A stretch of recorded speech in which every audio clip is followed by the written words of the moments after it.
Hello and welcome to another episode of the Dualistic Unity movie review series.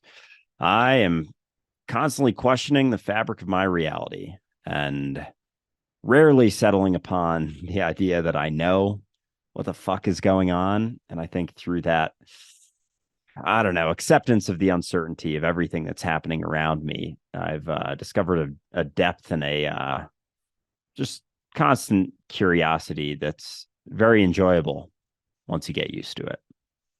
And I am just possibly part of a mentality that has been so ubiquitous in my life, so all encompassing that I don't recognize I'm a part of that mentality and perpetuating that mentality. But that mentality, in fact, is meant to continue to perpetuate your perception that you are not everything.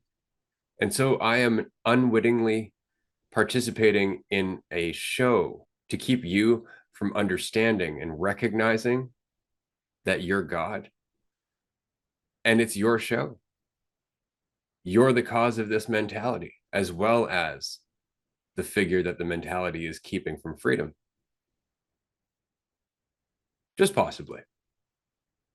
And on that note, this movie review episode is about The Truman Show, which came out in 1998 and stars Jim Carrey, Laura Linney, and Ed Harris. And I am very excited. This is our second Jim Carrey movie review. If we get a third, just like with Bill Murray, he gets a coffee.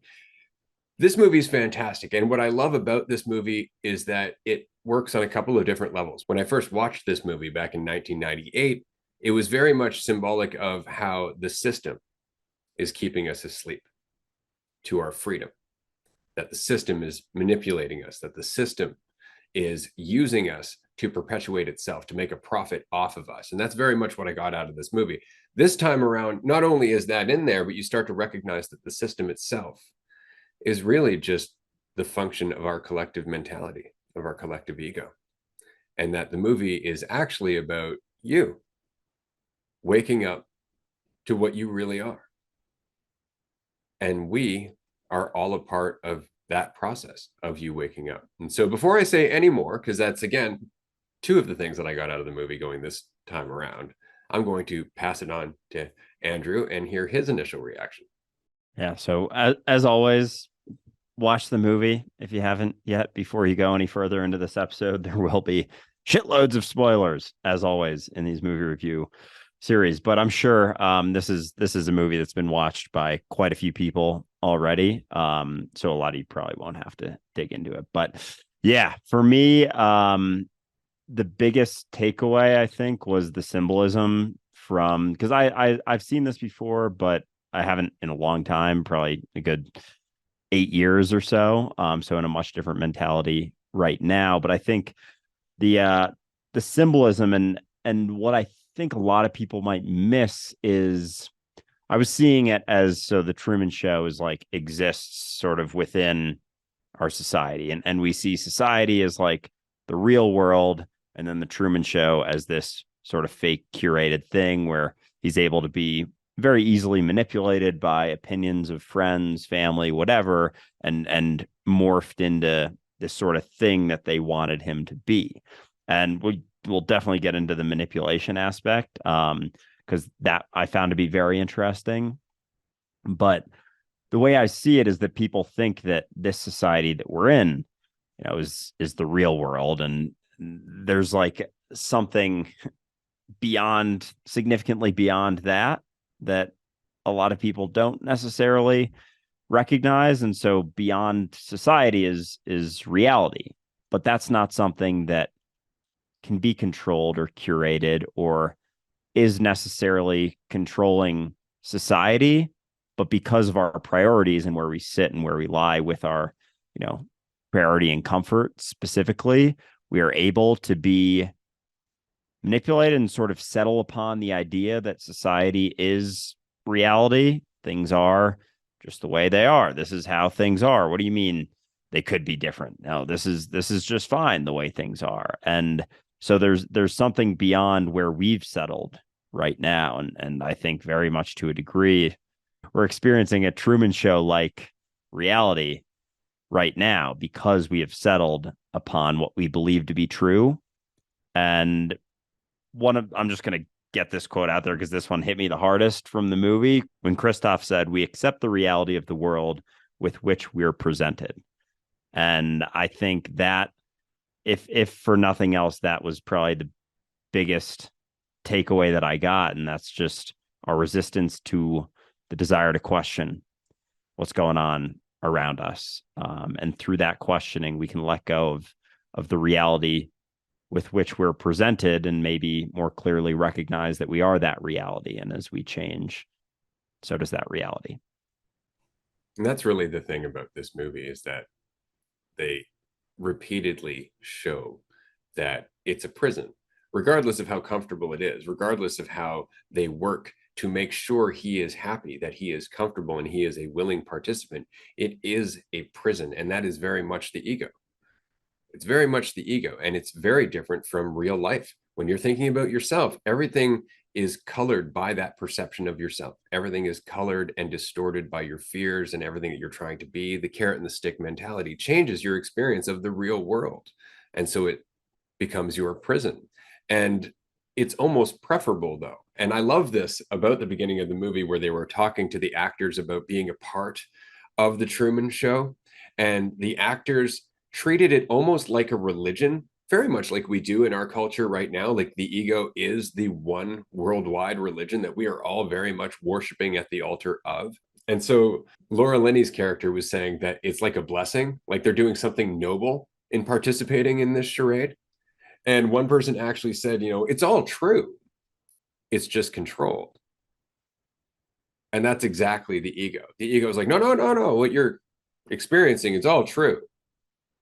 But it's the result of your control, which means it's just true to you. It's not actually reality because you're not allowing yourself to be in reality. You're too busy controlling a fictional little bubble. And so I thought it was really interesting because the entire story is about how desperately that mentality really works to keep us involved and invested, and how much it takes to break free of it. Yeah, and it's a fictional bubble that can't be controlled as much as we try to control it. And that's really where all of our suffering stems from, is the desire to control that bubble when it's an impossible thing to control. So our striving to control it and lack of ability to do so is where all the distortion and suffering comes from. At least the psychological suffering is from that desire. But so we think that it's something that we can control, and so we're existing within this illusion of believing that this reality can be what we want it to be, as opposed to letting go of why we want it to be that. Because that desire for it to be the way that we want it to be is from insecurity, is from our inability to see the reality of what we are. Like we're caught in this loop, in this vicious cycle of trying to soothe our fear with the thing that's creating it constantly, the desire for control in an uncontrollable reality. And so the only way out is to let go of that desire, is to let go of that idea that it can be something that could possibly be controlled. I know this is like, I mean, it's related to Truman Show, obviously, because it's like all talking about society, but it's not a specific scene necessarily. But I think that's one of the biggest things that I got out of it, as you said, that as much as it was, this curated thing, and Christoph even says, there's nothing out there for you, Truman. There's nothing better out there. The society that I've created for you has no more or significantly less disease and awful aspects of our society that we exist within. But even despite that, no matter how comfortable it could be, it was still something he needed to break free of, and he would rather exist in an actually uncertain reality than one that is just comfortable. And so that comfort eventually runs dry for us. And it's like the story of the idea, if you were to create a reality, you would end up right in the spot that you are right now, with the exact amount of uncertainty, with the amount of things, with the exact amount of an inability to control it.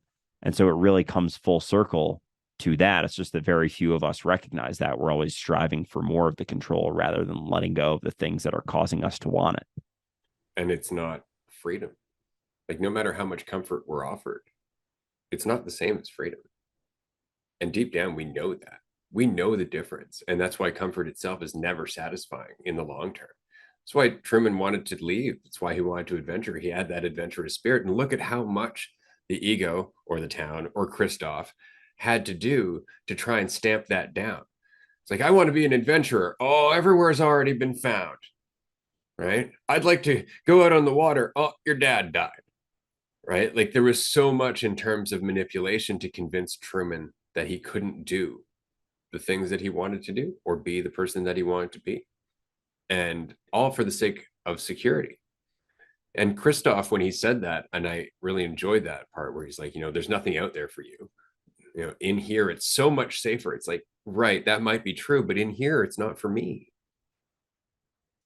Right? The world might be harder to deal with in reality, but at least it's on my terms. I'm not just, running from the stick and chasing the carrot just so I can perpetuate this prison that ultimately benefits everybody else who is in their own type of prison.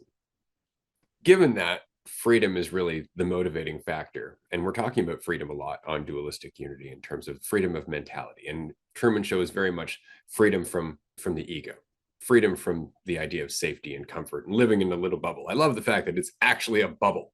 When you see it from the outside, it's just this big bubble that Truman lives with it. And that's very much like the ego. But what happens as we start to question our ego? We start to wake up to the world that we're actually a part of. And what I think is really funny, because in the movie, they make it seem like it's because of human error. Like the rain is a perfect example. When the rain just starts falling on him specifically based on how he's feeling, and it's not raining anywhere else. And he's just like, that's really weird. And he tries moving and it follows him. And he has this moment of like, this is fucking cool, right? That, like, moments like that where all of a sudden, for no good reason, things seem to be exactly synchronous to what you're doing. Those become more and more obvious as you start getting out of who you think you are. As you start wanting to escape that bubble, you start recognizing that there's a whole world that you're actually a part of. And so you start to see things like synchronicities. And I'm specifically comparing this to the path of quote unquote spiritual awakening or just egotistical awakening. But you start to recognize that you are the rest of the universe. And as those synchronicities pop up, you have to ask more and more questions because it just seems far too convenient that all of these things would just happen to be perfectly in line with these moments that you're having when you're in clarity and you're not looking for it to be in line, but it is. And so Truman's having these moments where it's like, well, that was weird. And then the moment with the radio, and he gets right to the point where finally he's like, okay, I'm going to play with this. And he goes and he walks out in traffic just to see everybody's response and everything else. He starts actually questioning the bubble. And they have to work so hard to make sure he stops doing that. They have to make so many rules. Can't go that way, Truman. Can't go that way, Truman. Oh, bus is going this way, Truman. All of that stuff. Can't get on. It's so very interesting because that's exactly how we feel as we're trying to wake up. Like everything's working against us at first.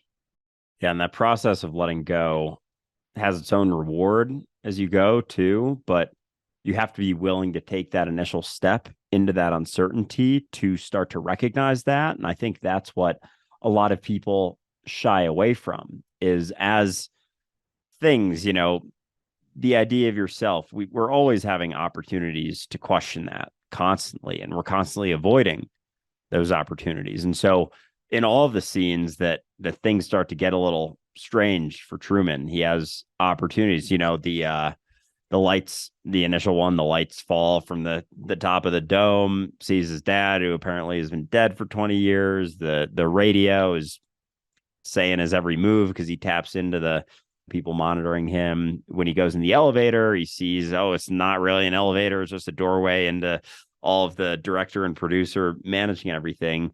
Like, those opportunities are arising in our lives all the time. And yet, because we're clinging to false certainty because that's where we think our comfort is derived from, we ignore them, or we experience cognitive dissonance where we're not willing to face them. We come up with a reason why it happened. Oh, that's just this. Oh, that's just that. It's like, oh, and it's for anything, even with our conversation with Ben yesterday, talking about just the absurdity of reality and how crazy and how cool everything is. But we're always just like, oh, it's just that. Oh, it's just that, as opposed to questioning that, recognizing the absurdity, but also when things in our lives happen that do seem synchronous, having some curiosity about it instead of just ignoring it. Because as we begin to question it, things start to unravel, and the things that we hold on to for that sense of certainty, like with Truman, he has a lot of things that he lives a very comfortable life, has a stable job, great wife, great neighborhood, nice neighbors, everyone's friendly all the time. Like, he is in the epitome of comfort. And yet when things start to seem a little bit strange to him, he initially, I think there's hesitations, absolutely, but it's hard once he starts to question it to not allow the rest to unravel. And I think a lot of us are just unwilling to take that first step. Like, we ignore the things as they're happening because it is very obvious that you're not what you think you are. Like, science is starting to prove it more and more, that everything is made out of the same shit in all of reality. And yet we still hold on to the idea of ourselves because we think that certainty is what gives us the comfort. And it's just pure discomfort if we start to question that, when it isn't. Like, there's initial discomfort through change, but eventually you recognize that everything's always uncertain all the time, and your idea that it isn't is actually what's causing that discomfort. So the opportunities are always there, and a lot of times we just run back to what we think is comfortable because, I don't know, that's what we're used to, I guess. Well, and in all honesty, this system, or our collective ego, benefits from keeping us in a perpetual state of fear. So that way we continue to cater to our need for security based on that fear. So it's always working against us. But we have moments where we have the opportunity to even have small, tiny awakenings.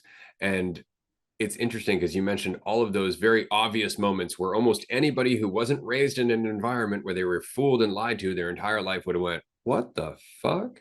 Like with the light that fell from the sky that actually said Sirius on it. Like that's that star that he's looking at, Sirius, which is hilarious. But to him, that didn't make any sense at all. But it did trigger something. And it was the conversation he had with Sylvia when he was a teenager. And it makes you wonder how important it is just once to just shake someone and say something that they may not understand, but that will stick and almost allow other insights to come later. Because Sylvia actually said, it's fake. It's all for you. The sky, the sand, everything. And that couldn't have possibly made sense to Truman at the age that he was, given the reality that he was a part of and how he had grown up. But as he started to see those other little hints, like the traffic being on a perfect loop, the fact that the town basically seemed to work on a schedule around him, as was evidenced by the radio, all that stuff, all of a sudden it started to click. It started to become obvious that there was an actual illusion that was keeping him imprisoned. And then he pushed it and he pushed it and he pushed it, finally getting out of town, crossing the bridge, going through the fire, that whole bit, and being chased by people in hazmat suits and whatnot. Like, that's all really extreme just to keep him in the illusion. And at that point, you can almost see like the temptation would have been to give up, to just surrender. And he made it look like he did until he could get what he needed to get out, to decide to leave. And I think that's a big part of this in our lives, in our process, because the biggest part of this is recognizing that there is an illusion, that our mentality based on identity is in fact keeping us veiled from reality and disconnected from one another. It's not to escape it and run out to the mountains, It's not about living off grid necessarily, because the rest of the world is still kicking along around you. But it is recognizing first and foremost that there is an illusion, and that, as in the Truman Show, there are a lot of people who are playing a part in that illusion. And they don't recognize that they're doing so, but they are being paid. And it's really important to recognize that their entire life perpetuating this illusion, depending on this illusion, believing in this illusion, has a reward system. The better they do it, the more the system takes care of them. So it's very much like they're paid actors. Yeah, that's a fantastic point. That as much as it seems like, oh, well, that's not really what's going on. It's like, yeah, it is.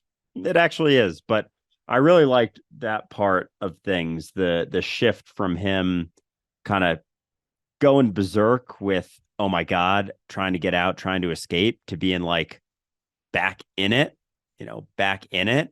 And that's very symbolic, I saw, of keeping your head down to a degree. Like, you can recognize it without screaming it from the rooftops, because those who are benefiting from the illusion are not going to like that very much. And so there is a strategy involved with this. And I think that's what we saw with Truman very much. He recognized, okay, I'm not just going to be able to, run my way out of here. I've got to strategize this a little bit. I got to seem like I'm playing the part.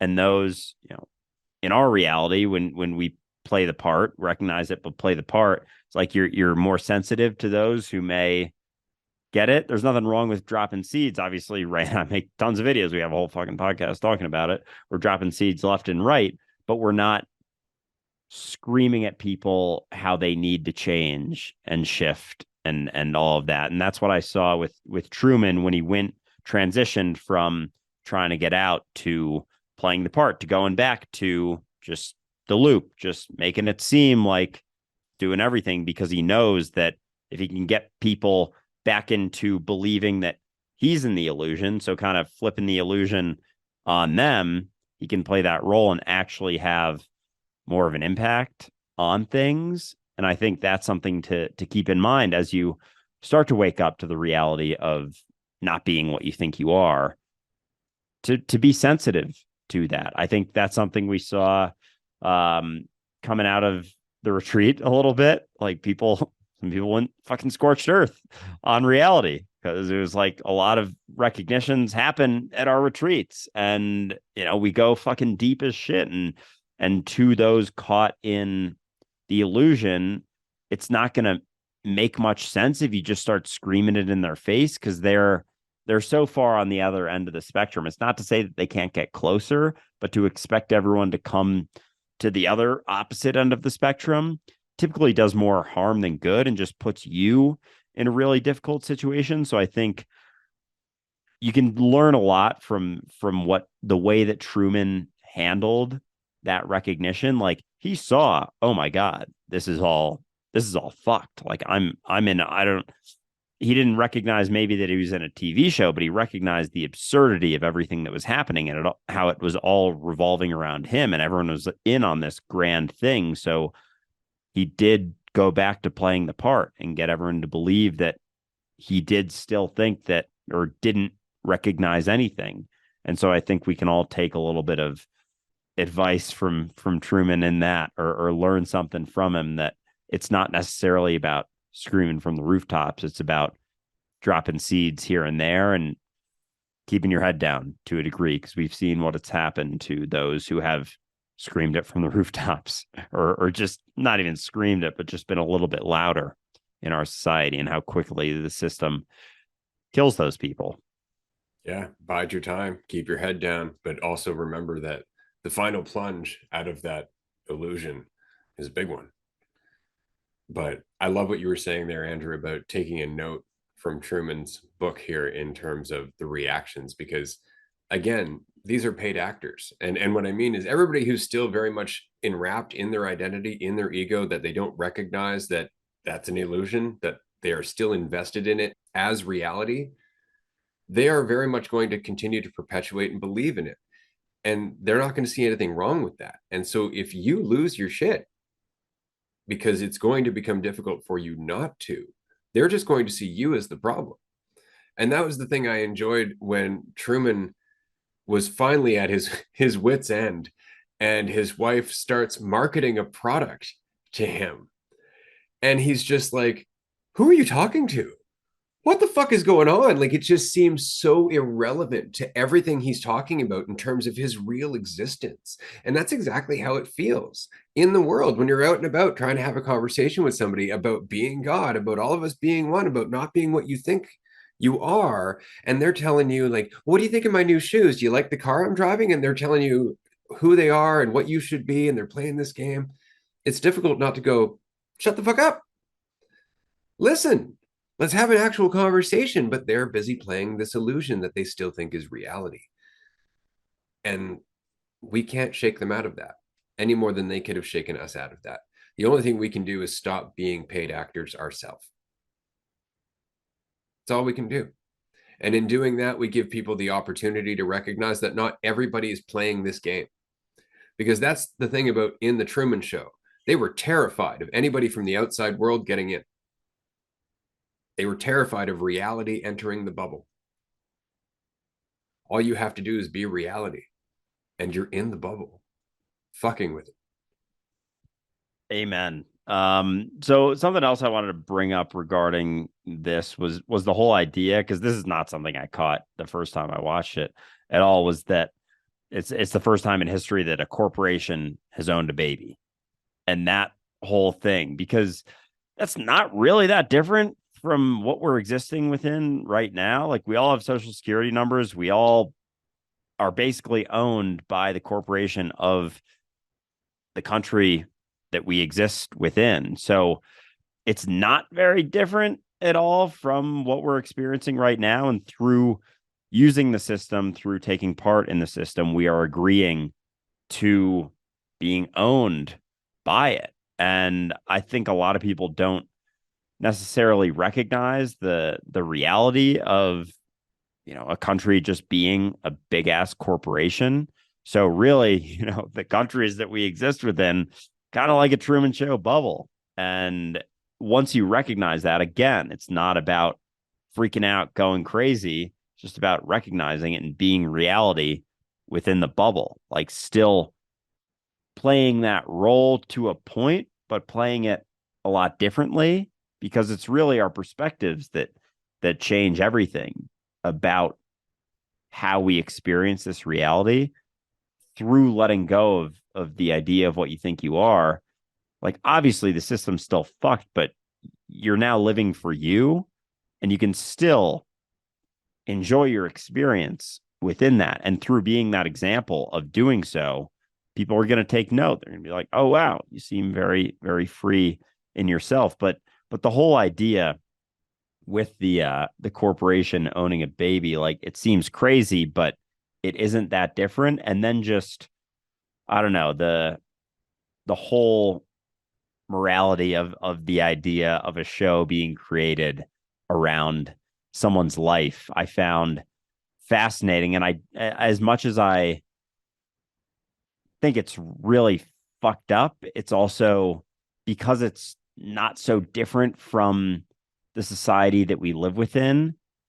It's not to say that I condone it at all, but it's just not that different from what we're experiencing right now.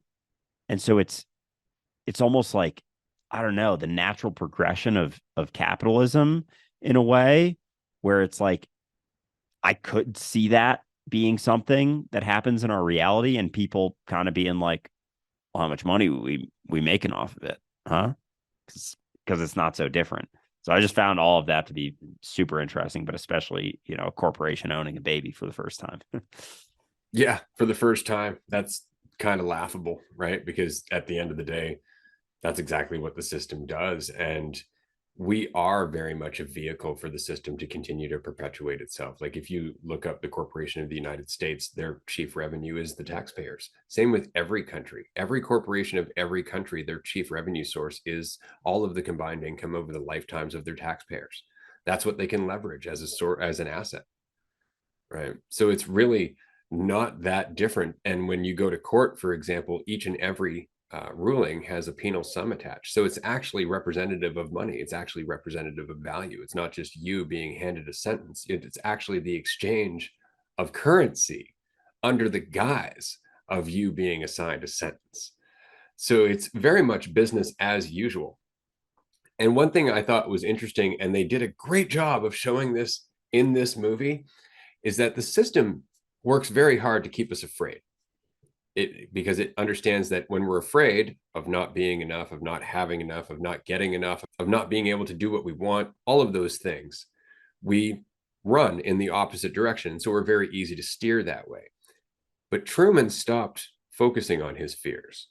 Truman actually conquered his fear of the water to some degree by crossing the bridge. And so they knew fear couldn't pull him in anymore. He was willing to push it to the edge. And so what did the system do?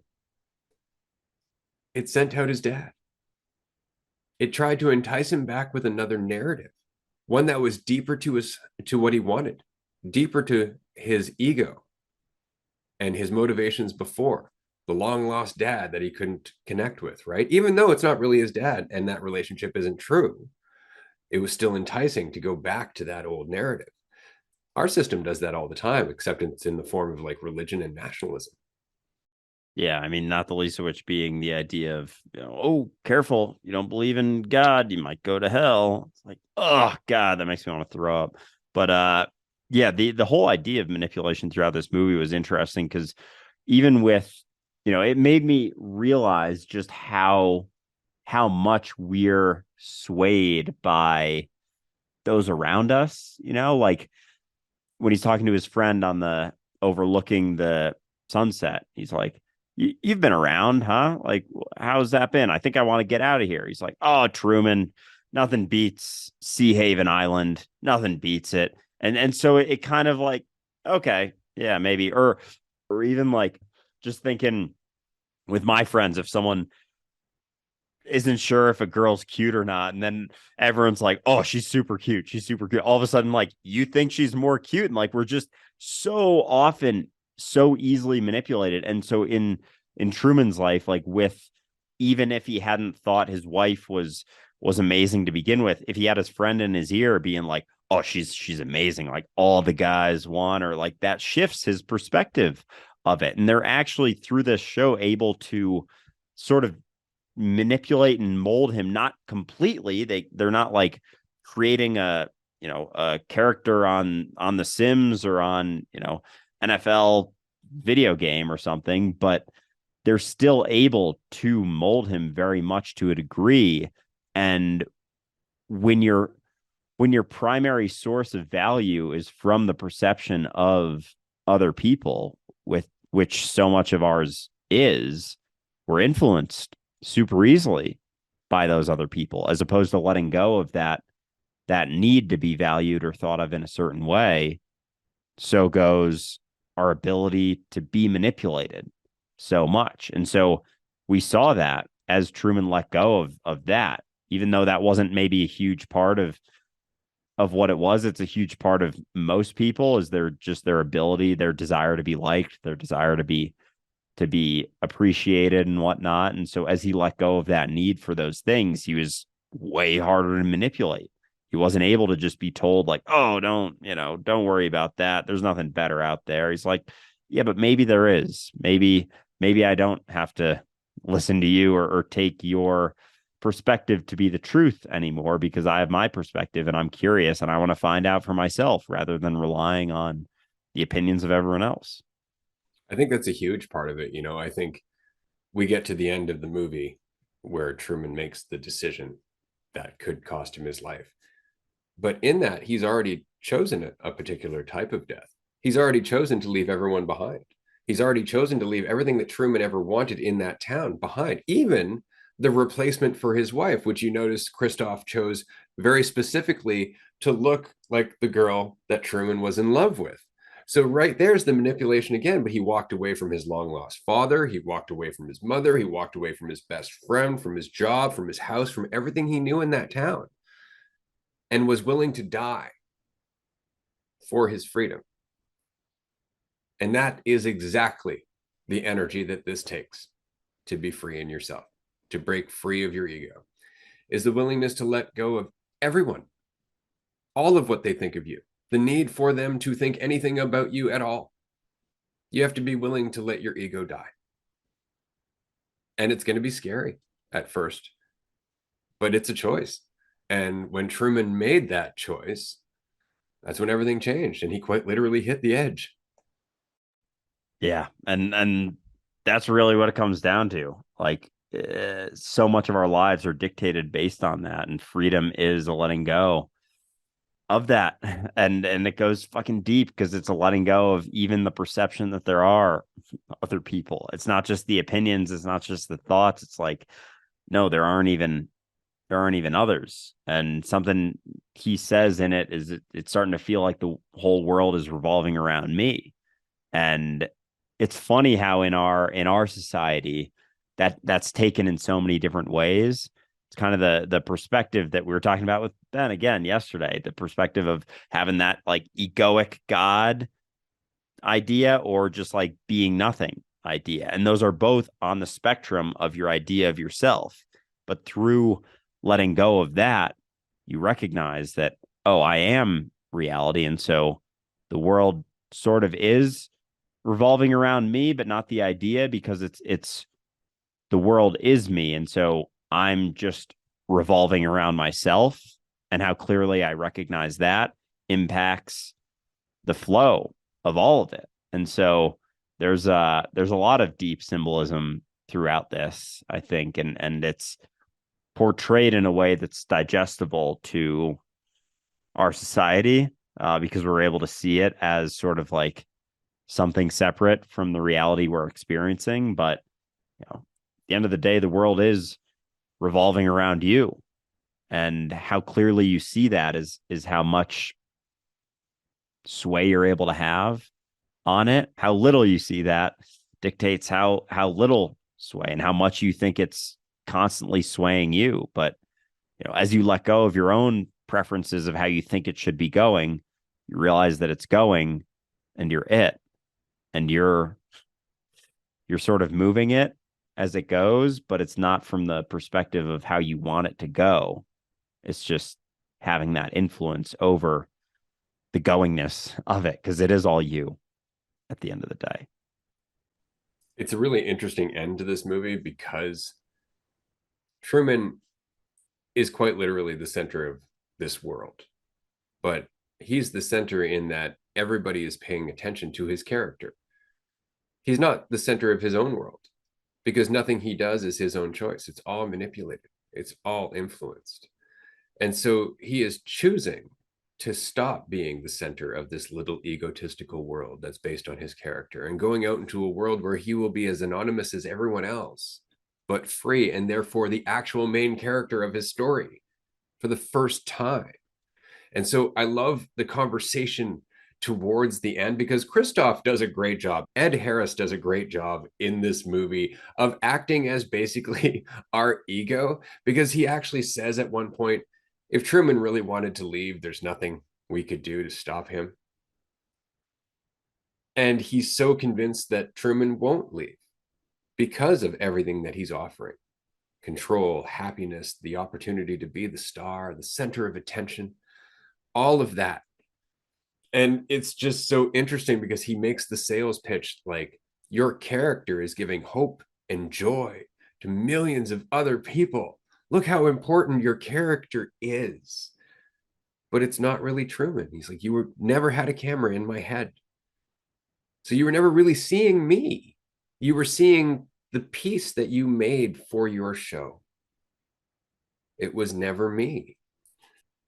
And so it all comes to a head finally when, again, Christoph, the ego, says, you're afraid. That's why you can't leave. You belong here. And on that note, Truman has enough. That's what he needed to hear. It's just about being afraid. And he made his choice. I am no longer afraid.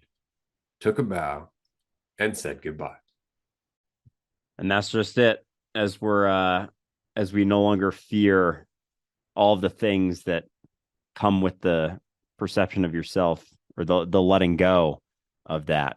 That's when we're able to finally let it go, finally leave that illusion. But it does take that step. It takes that willingness to step through that door that is just black, and you don't know where it's going. You don't know what's on the other side. So the whole movie is, especially the end, is very symbolic of letting go of all of the false certainty that you've always had about the idea of yourself, that entire life that was built and that you thought was so meant so much about you. You always thought that it did, and you realize that it didn't. It's like, well, shit, I can't stay here anymore. How could I possibly stay here now that I know that it isn't what I thought it was? And that's when, you have the choice. You can stay in that false comfort, false certainty, or you can step through the door. You have no fucking idea where it goes, have no fucking idea what's out there, have no fucking idea what's possible when you step through it. But you know what's here. You know all of the suffering that comes with this. So you might as well step through the door.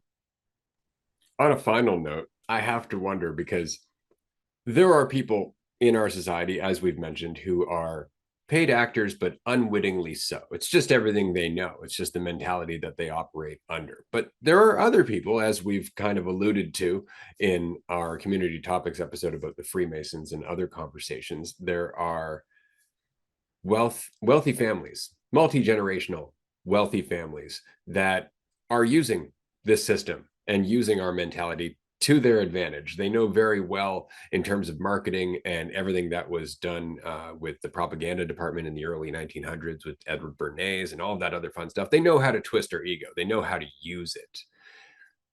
But what happens when enough of us do what Truman did, which was to keep our head down long enough until we're finally ready to take the plunge and just recognize that we're everything? Will they come out very much as Truman's best friend did in the middle of the live stream, break character and go, shit, he's gone?